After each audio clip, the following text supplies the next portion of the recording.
Hello, church. Today's gospel and reflection is on Matthew verses 22 to 33. Immediately, Jesus made the disciples get into the boat and go ahead of him to the other side, while he dismissed the crowd.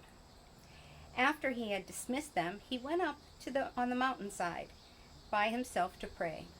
Later that night, he was there all alone, and the boat was already considerably distant from the land, buffeted by the waves because the wind was against it. Shortly before dawn, Jesus went out to them, walking on the lake. When his disciples saw him walking on the lake, they were terrified. "It's a ghost," they said, and cried out in fear. But Jesus immediately said to them, "Take courage, it is I. Don't be afraid." "Lord, if it's you," Peter replied, "tell me to come to you on the water." "Come," he said. Then Peter got down off the boat, walked on the water, and came towards Jesus. But when he saw the wind, he was afraid, and beginning to sink, he cried out, "Lord, save me." Immediately Jesus reached out his hand and caught him. "You of little faith," he said, "why did you doubt?" And when they climbed into the boat, the wind died down. Then those who were in the boat worshipped him, saying, "Truly, you are the Son of God." This story of Jesus walking on water follows the story of the feeding of the 5,000. As they did then, they do once again. They try to find resources within themselves to resolve the problem, but without success. Once again, they learn that they need Jesus to save the situation and themselves.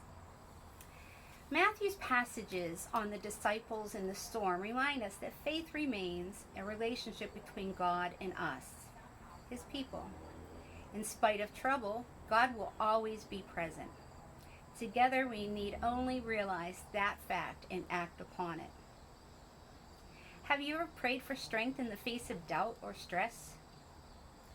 How has God answered that prayer? Did God work through other Christians to help you? Again, a simple gospel passage presents us with so many levels of meaning.